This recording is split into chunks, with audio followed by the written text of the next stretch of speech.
हरिओम।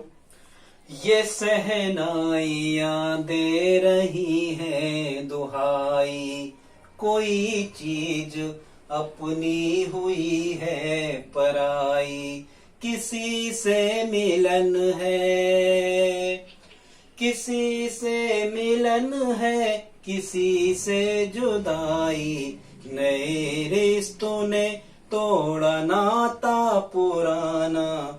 मैं खुश हूँ मेरे आंसुओं पे न जाना। मैं तो दीवाना दीवाना दीवाना, मैं तो दीवाना दीवाना दीवाना। अब हम देखते हैं दोस्तों योजनाओं का क्रम, अवधि, प्राथमिकता या उद्देश्य और किस मॉडल पर ये आधारित थी। तो यहाँ आपको, जैसा कि हमने शुरुआत में आपको बताया था, यहाँ तो आपको याद करने में कोई परेशानी नहीं होगी। क्यों नहीं होगी? क्योंकि जो पहली पंचवर्षीय योजना आई थी ये आई थी 1951 में। आपको 5 जोड़ते जाना है। पहली पंचवर्षीय योजना की शुरुआत हुई थी दोस्तों, ये हुई थी 1951 में। कब हुई थी? 1951 में। और जब हम 1951 में 5 जोड़ते हैं तो यहाँ कितना निकल के आता है? 1956। ठीक है। और योजनाएं, जो पंचवर्षीय योजनाएं भारत में चलती थी, ये 1 अप्रैल से प्रारंभ होकर 31 मार्च को क्लोज होती थी। मतलब कभी यदि आपको डेट आती है इस प्रकार से तो वहां ऐसा लिखा होगा कि 1 अप्रैल 1951 से 31 मार्च 1956, तो आप इसे सही मान सकते हैं। ठीक है। तो दोस्तों जो पहली पंचवर्षीय योजना थी भारत में, ये 1951 से 1956 तक चली। और जैसा कि आपको पता है कि भारत एक कृषि प्रधान देश है, इसलिए इस पहली पंचवर्षीय योजना में सबसे ज्यादा महत्व दिया गया था कृषि विकास के कार्यक्रमों पर, जिसमें सिंचाई वगैरह भी इसमें शामिल थे। तो यहाँ आपसे यदि उद्देश्य पूछा जाता है प्रथम पंचवर्षीय योजना का, तो आपको कहना है कृषि विकास। ठीक है। क्योंकि भारत एक कृषि प्रधान देश है, इसीलिए हमें कृषि विकास को महत्व देना है। ट्रिक के माध्यम से भी हम ये उद्देश्य या प्राथमिकता का क्रम अभी आपको बताएंगे। अब दोस्तों हम देखते हैं कि ये जो प्रथम पंचवर्षीय योजना थी ये किस मॉडल पर आधारित थी। तो यहाँ आपको ध्यान रखना है ये हेराल्ड डोमर मॉडल पर आधारित थी।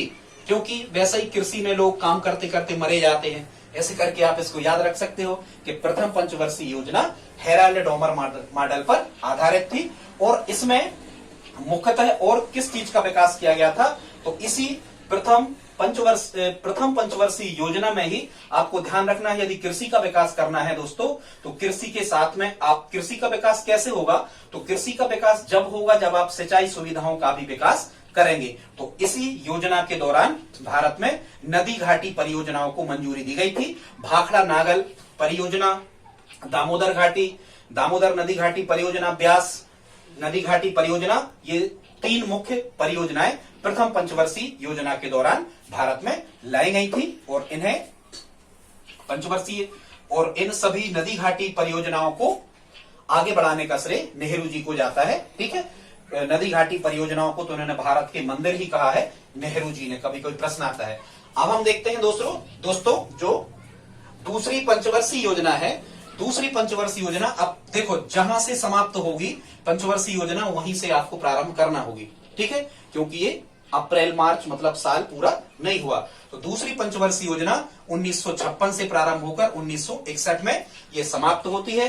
अब देखो कृषि से आपको कच्चा माल मिल गया, ऐसे करके आप इसको याद रखना कि कृषि से आपको प्रथम पंचवर्षीय योजना में कच्चा माल मिल गया। अब आप उस कच्चे माल को पक्के माल में कैसे बदलोगे? तो कच्चे माल को, मतलब रॉ मटेरियल जो होता है, कच्ची सामग्री, इसको निर्मित सामग्री में कहां बदलोगे आप? उद्योगों में। कहां बदलोगे? उद्योगों में।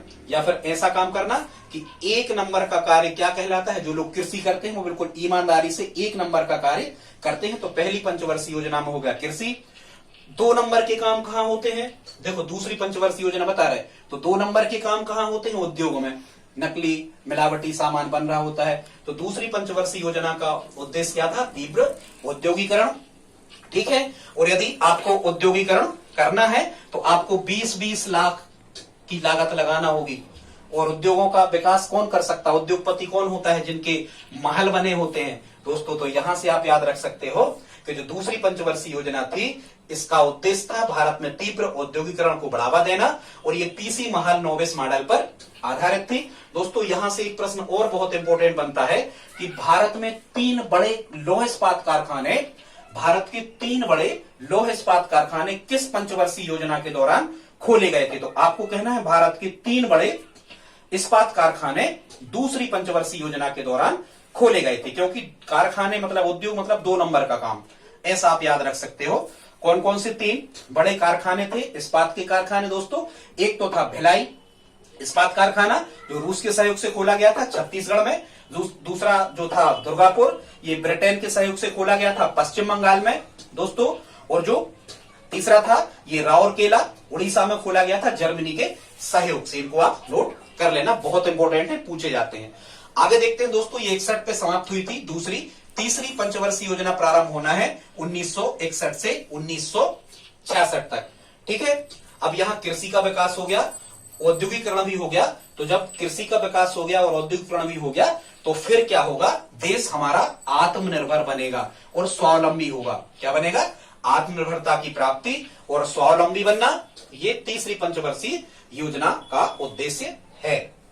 ठीक है, या फिर यहां देखो लंबी में भी 3 शब्द ले लो, आत्म में भी 3 शब्द हैं, आधे को पूरा जोड़ लो तो तीसरी से आपको याद हो जाएगा।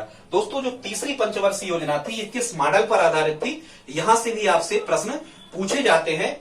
तो ये सैंडी, चक्रवर्ती और महालनोबिस 3 है। यहां याद रखना, तीसरी पंचवर्षीय योजनाओं में 3 अर्थशास्त्रियों के मॉडल को स्वीकृति दी गई थी और वो 3 अर्थशास्त्री कौन कौन थे?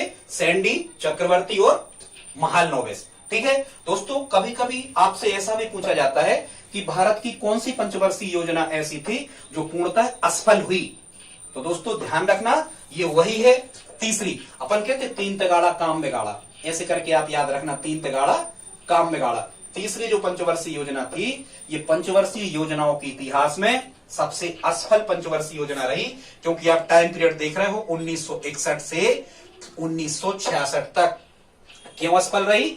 क्योंकि 1962 में यहां भारत चाइना बैटल होना है, भारत और चीन युद्ध हुआ 1962 में, और कच्छ का रण क्षेत्र को लेकर के 1965 में भारत और पाकिस्तान का युद्ध हुआ। तो आप देख रहे हो कि 61 से 66 के बीच में भारत में 2 युद्ध हुए, इसलिए संसाधनों की कमी हो गई और ये तीसरी पंचवर्षीय योजना पूर्णतः कैसी हो गई? असफल हो गई।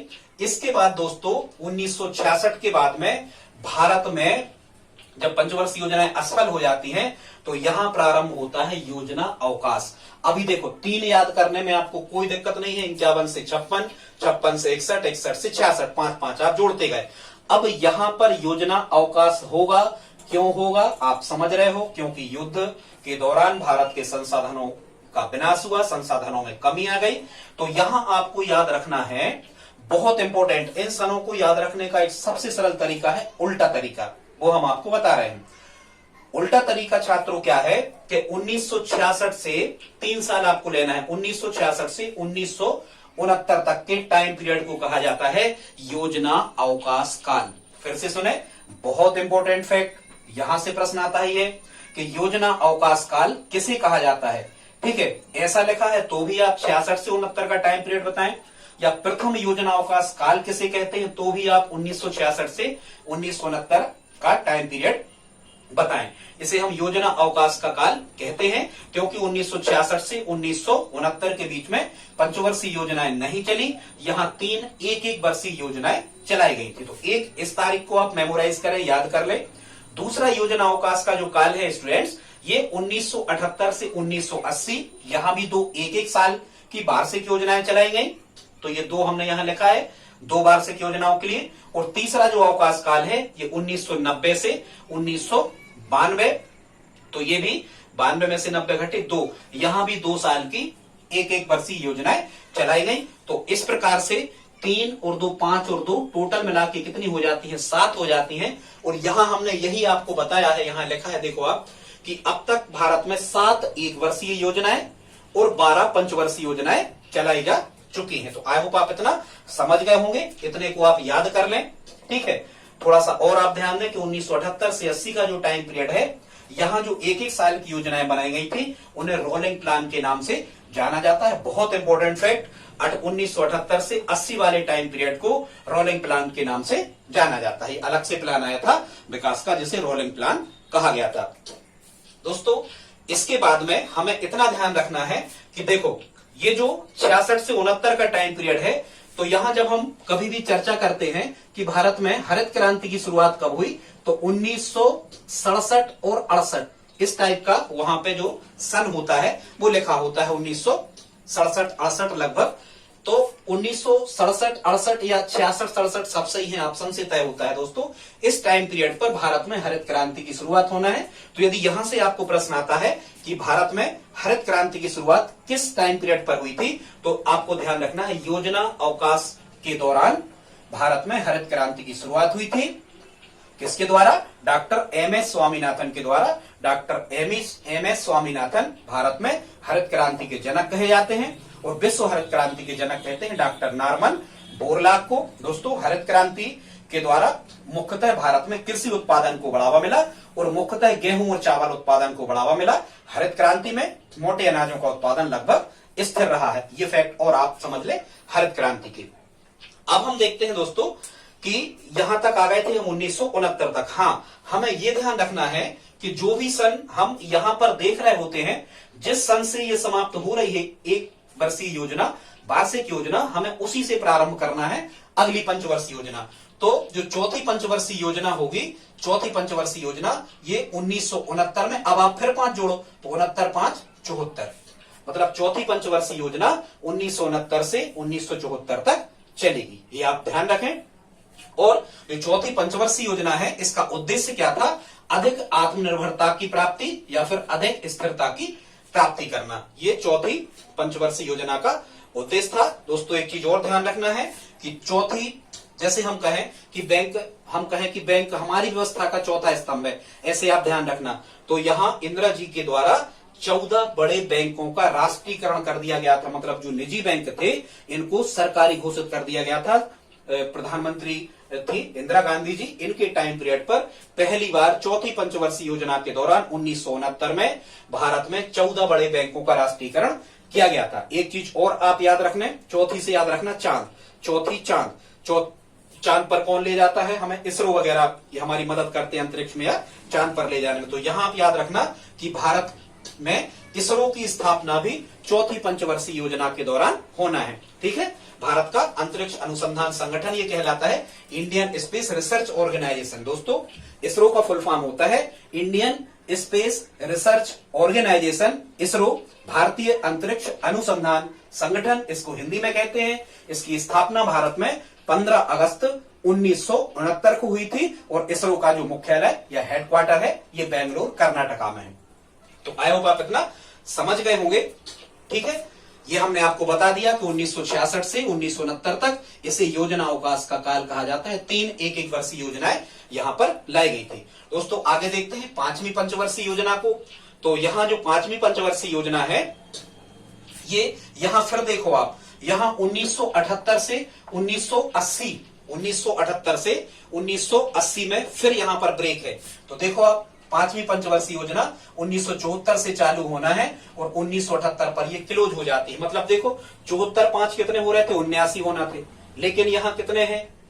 1978 हैं। एक साल कम हो गया क्योंकि यहां पर भारत में 1974 से 78 के दौरान भारत में पहली बार कांग्रेस सरकार नहीं रही थी, जनता पार्टी की सरकार चुनकर के आ गई थी। मोरारजी देसाई के अध्यक्षता में या वो प्रधानमंत्री बन गए थे। तो कांग्रेस सरकार द्वारा जो 5वीं पंचवर्षीय योजना चलाई जा रही थी, इसके कार्यकाल को 1 साल कम कर दिया गया था।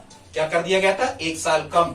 अब यदि कभी आपसे प्रश्न पूछा जाए कि ऐसी कौन सी पंचवर्षीय योजना है जो केवल 4 वर्ष तक चली, तो आपको कहना है 5वीं। कई लोग ऐसे होते हैं कि 5वीं बोर्ड है, 5वीं क्लास 4 बार फेल हो जाते। ऐसे याद रखना कि 5वीं पंचवर्षीय योजना वो फेल हो गई और कितनी चली? 4 वर्ष तक चली। ठीक है, 5वीं पंचवर्षीय योजना का उद्देश्य क्या था? गरीबी उन्मूलन। और यहां ध्यान रखना दोस्तों, यहां इंदिरा जी ने पहली बार गरीबी हटाओ का नारा दिया। बहुत इंपॉर्टेंट फैक्ट, ये पूछा जाता है एग्जाम में कि ऐसी कौन सी पंचवर्षीय योजना थी जिसमें गांधी जी ने श्रीमती गांधी जी ने, इंदिरा गांधी जी ने गरीबी हटाओ का नारा दिया। तो गरीबी हटाओ का नारा दिया 5वीं पंचवर्षीय योजना में। आप यहां से ध्यान रखना, ठीक है। ये हमने बता दिया कि 4 वर्षीय योजना चल सकी, जनता पार्टी की यहां बीच में सरकार आ गई। गरीबी हटाओ का नारा इंदिरा गांधी जी ने सबसे पहले इसी में दिया, क्योंकि इसका उद्देश्य भी था गरीबी उन्मूलन या गरीबी हटाना। और यहां एक चीज और ध्यान रखना, 5वीं पंचवर्षीय योजना के दौरान भारत में नाबार्ड की स्थापना हुई, ठीक है। राष्ट्रीय ग्रामीण विकास बैंक की स्थापना, नाबार्ड की स्थापना भी कब हुई? ये 5वीं पंचवर्षीय योजना के दौरान हुई दोस्तों। और ये जो 5वीं पंचवर्षीय योजना थी, ये डीपी धर मॉडल, ये पूछा जाता है। 5वीं पंचवर्षीय योजना, कई बार अपन क्या करते हैं, कई बार अपन 5-5 डीपी रख लेते, कितनी, या अपन डीपी सुधारते हैं तो कैसे सुधारते? डीपी यदि आपकी बिगड़ जाती है, बेकार हो जाती है डीपी, ठीक है, इलेक्ट्रॉनिक वाली डीपी, डिस्ट्रीब्यूशन ऑफ पावर, जब डीपी आप सुधारते हो तो हाथों से तो सुधारते हो, और हाथ में कितनी उंगलियां होती? 5। तो याद रखना दोस्तों, 5वीं पंचवर्षीय योजना डीपी धर मॉडल पर आधारित थी। आगे देखते हैं, इसके बाद में आते हैं हम ये 1978। फिर देखो, हमने यहां बताया था आपको कि 1978 से 80 तक फिर योजना अवकाश रहता है, 2 एक वर्षीय योजनाएं चलती हैं। तो आप यहां देख रहे हो, जब हम 6वीं पंचवर्षीय योजना पे आते हैं तो यहां हमने कहा था यदि 80 से समाप्त हो रही तो आप यहां 80 से ही शुरू करें। तो 6वीं पंचवर्षीय योजना 1980 से कब तक चलती है? 85 तक चलती है। यहां इंदिरा जी की सरकार फिर बन जाती है, और जैसा कि उनने यहां भी गरीबी हटाओ पर जोर दिया था, तो 6वीं पंचवर्षीय योजना में भी इंदिरा जी गरीबी उन्मूलन पर विशेष जोर देती हैं। तो 6वीं पंचवर्षीय योजना का जो उद्देश्य था वो क्या था? गरीबी हटाना या गरीबी उन्मूलन पर विशेष जोर यहां पर दिया गया। एक चीज और ध्यान रखना कि ये 2 बार तैयार की गई थी। क्यों? पहले जनता पार्टी सरकार ने तय की, फिर इंदिरा जी की फिर सरकार आ गई, तो कांग्रेस सरकार ने फिर से तय की। तो कभी कभी यहां से प्रश्न आता है कि ऐसी कौन सी पंचवर्षीय योजना थी जो 2 बार तैयार की गई? तो दोस्तों वो थी कौन सी? 6वीं पंचवर्षीय योजना, ठीक है। 6वीं 2 साल पढ़ना है आपको, 6वीं फिर फेल हो जाओगे। यहां भी गरीबी हटाओ का नारा दिया गया। अब हम देखते हैं दोस्तों अगली, अब यहां आपको समस्या नहीं है, केवल 1990 से 92 में समस्या आना है, बाकी फिर हम 5-5 के क्रम से जोड़ते जाएंगे। अब हम देखते हैं 7वीं पंचवर्षीय योजना, ये 85 से समाप्त हो रही थी, तो ये 85 से प्रारंभ होगी। 7वीं पंचवर्षीय योजना 1985 से 1990 तक चलना है। और 7वीं पंचवर्षीय योजना का जो उद्देश्य था, ये क्या था? भारत में रोजगार का सृजन करना, रोजगार को बढ़ावा देना, ठीक है, लोगों को अधिक से अधिक रोजगार मिल सके। ये 7वीं, क्योंकि भाई साथ कौन देता है? तो साथ कोई नहीं देता है। यदि आपके पास में रोजगार होता है, रोजगार आप काम धंधे से लगे होते हैं, तो सब आपका साथ देते हैं। ऐसे याद रखना कि 7वीं पंचवर्षीय योजना में रोजगार का सृजन किया गया। और यदि लोगों को रोजगार मिलता है, लोगों को काम मिलता है, तो उत्पादन होता है और भोजन की उनको प्राप्ति होती है। तो इसी 7वीं पंचवर्षीय योजना में छात्रों भोजन, काम और उत्पादन का ये नारा दिया गया। भोजन, काम, उत्पादन, ये नारा दिया गया 7वीं पंचवर्षीय योजना में। आई होप आप समझ गए होंगे। फिर हमने क्या बताया था? 90 पे आप आ गए। अब आप ये 3 चीजें तो आपको याद ही रखना होंगी, ना तो नहीं सीख पाओगे। अब 1990 से 1992 तक फिर 2 साल वार्षिक योजनाएं चली। तो कहां तक चली? यहां लास्ट में कितना लिखा? 92। अब आप 92 से फिर शुरू कर दो, और ये आप उस तारीख पर आ गए हो छात्रों कि 92 से फिर आपको बिल्कुल चेंज नहीं करना, फिर आपको लगातार 5-5 जोड़ते जाना। देखो 92 5 97, 97 5 2002, 2002 और 5 2007, 2007 और 5 2012, और 2012 और 5 2017, और यहां आके 12वीं पंचवर्षीय योजना समाप्त हो जाएगी, ठीक है। तो जल्दी जल्दी से हम देख लेते हैं। वीडियो चूंकि लंबा खिंच रहा है, पर है तो इंपॉर्टेंट चीज, आप प्लीज स्किप ना करें, इसे पूरा देखें, लाइक करें। तो 8वीं पंचवर्षीय योजना 1992 से 1997 तक चलना है।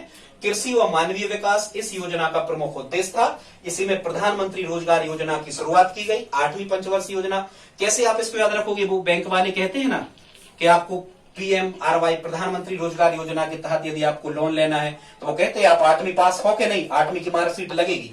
ऐसे करके आप याद रखना कि 8वीं पंचवर्षीय योजना में प्रधानमंत्री रोजगार योजना लागू की गई। यहाँ 8वीं पंचवर्षीय योजना में शिक्षा के क्षेत्र में ऑपरेशन ब्लैक बोर्ड, ठीक है, प्राथमिक शिक्षा से संबंधित है। ऑपरेशन ब्लैक बोर्ड ये लागू किया गया। प्राथमिक स्कूलों में कुछ विशेष संसाधनों की व्यवस्था करने से ये संबंधित है। और दोस्तों जो ये 8वीं पंचवर्षीय योजना थी, ये जॉन डब्ल्यू मिलर मॉडल पर आधारित थी। बहुत इंपॉर्टेंट फैक्ट है, ये भी एग्जाम में कई बार पूछा गया है कि कौन सी पंचवर्षीय योजना जॉन डब्ल्यू मिलर मॉडल पर आधारित थी। ये जॉन डब्ल्यू मिलर, ये अर्थशास्त्री का नाम है। तो कैसे आप इसको याद रखोगे? ऐसे याद रखना दोस्तों, जब आप 8वीं की परीक्षा दे रहे होते हैं तो 8वीं की परीक्षा होती है बोर्ड। अब बोर्ड होती है तो आपको बहुत पढ़ना पड़ता है, आपकी जान निकल जाती है पढ़ते पढ़ते। ऐसे याद रखना कि जॉन डब्ल्यू मिलर जो मॉडल था, इस पर आधारित 8वीं पंचवर्षीय योजना थी। आगे देखते हैं, ये 97 पे क्लोज होना है, 9वीं प्रारंभ होगी 1997 से 2002 के बीच। इसका जो उद्देश्य था न्यायपूर्ण वितरण करना। ये कोई विशेष मॉडल पर आधारित नहीं थी, ये पूछा नहीं जाता, इसलिए हमने वहां पर शो नहीं किया। फिर आते हैं हम 10वीं पंचवर्षीय योजना, ये 2002 से 2007 तक इसका टाइम पीरियड है। सामाजिक न्याय और समानता की स्थापना करना, ये इसका उद्देश्य था। अब आते हैं 11वीं पंचवर्षीय योजना। ये 11वीं पंचवर्षीय योजना 2007 से 2012 तक चली। इसका उद्देश्य था तीव्र समावेशी विकास करना। और देखो 11वीं का एक उद्देश्य और था, पूछा गया है किसी एग्जाम में, कि ग्राम पंचायतों में या ग्रामीण स्तर तक विद्युत का विकास करना, मतलब बिजली पहुंचाना गांव गांव। तो ये 11वीं पंचवर्षीय योजना का उद्देश्य था ग्रामीण जो क्षेत्र है उनको विद्युतीकृत करना, मतलब विद्युत पहुंचाना वहां, ठीक है, विद्युत का विकास करना। तो आप इसको कैसे याद रखोगे? जब आप 11 लिख रहे होते हैं तो एक खम्मा लगा था पहले, फिर ग्राम पंचायत में गांव में एक खम्मा और लग गया, ये खम्मे लग गए 2, तो 2 खम्मे से बन गया 11, ठीक है। ऐसे याद रखना आप कि विद्युत के खम्भे हैं ये 2। तो 11वीं पंचवर्षीय योजना में तीव्र समावेशी विकास और विद्युत गांव गांव तक पहुंचाना। लास्ट योजना है दोस्तों 12वीं पंचवर्षीय योजना, ये 2012 से 2017 तक चली। जैसा कि हम आपको बता चुके कि अब तक कुल 12 पंचवर्षीय योजनाएं पूरी हुई योजना आयोग के माध्यम से, और 7 एक वर्षीय योजनाएं पूरी हुई योजना आयोग के माध्यम से। 12वीं पंचवर्षीय योजना का उद्देश्य भी था तीव्र समावेशी विकास करना। अब दोस्तों एक ट्रिक को और देख लेते हैं, वो ट्रिक स्पेशली इस चीज की है कि किस पंचवर्षीय योजना में किससे प्राथमिकता दी गई है, या किस पंचवर्षीय योजना का उद्देश्य क्या है, इसको देखते हैं। तो यहां दोस्तों हमने एक ट्रिक लिखी है, वो ट्रिक क्या है? वो लिखी है कुशाग्रो कृष्णा समाज का तीव्र विकास करेगा। इस ट्रिक को देखो आप, कुशाग्रो कृष्णा समाज का तीव्र विकास करेगा। अब आप इस पे अप्लाई कर लेना। यहां कैसे बन जाएगा? ये पहली कैसे हो जाएगा क्या? कृषि विकास, फिर यू से बन जाएगा औद्योगिकरण दूसरी, फिर ये एस से बनेगा तीसरी, एस से क्या बनेगा? स्वावलंबी अर्थव्यवस्था।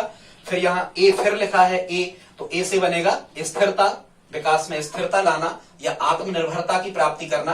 फिर यहाँ पर जी लिखा है, क्या लिखा है? जी। और ये जी कौन सा है दोस्तों? जी पहला, दूसरा, तीसरा, चौथा, 5वां है। तो यहाँ पर 5वां जी से क्या बन जाएगा? जी से बन जाएगा गरीबी उन्मूलन, ठीक है। फिर यहाँ आर ओ पूरा एक साथ लेके चलना, तो ये 6वीं में, ठीक है। यहां ध्यान रखना है हमें कि 5वीं में भी गरीबी उन्मूलन और 6वीं में भी गरीबी उन्मूलन, ठीक है। 7वीं में रोजगार सृजन, यह हमारी ट्रिक से याद रखना। सभी कोई साथ नहीं देता यदि आप बेरोजगार हो तो, ठीक है, 7, ठीक है। तो ये जो रो शब्द लिखा है, इस रो से बनेगा रोजगार, और पहली, दूसरी, तीसरी, चौथी, 5वीं, 6वीं गरीबी है। आपकी 5वीं, 6वीं जब आप पढ़े होंगे तो गरीबी में कटी, ऐसे याद रख लेना, ठीक है। फिर यहां पर जो क्रा शब्द लिखा हुआ है क्रा, तो इससे क्या बनेगा? 8वीं में कृषि बन जाएगा। फिर आधे सा का कोई मतलब नहीं है, ना लिखा है, तो ना से हो जाएगा न्यायपूर्ण वितरण, ये बन जाएगी आपकी 9वीं, ठीक है। फिर यहाँ क्या लिखा है? समाज, तो 10वीं में हो जाएगा सामाजिक न्याय और समानता। फिर वहां तीव्र लिखा है, तीव्र विकास, तो 11वीं और 12वीं में क्या हो जाएगा? तीव्र समावेशी विकास, या कभी कभी यहाँ पर दोस्तों वो लिख देते हैं त्वरित विकास। त्वरित का मतलब होता है तीव्र, बहुत जल्दी जल्दी विकास करना। दोस्तों हम हटे जाते हैं, आप चाहें तो इसका स्क्रीनशॉट ले सकते हैं।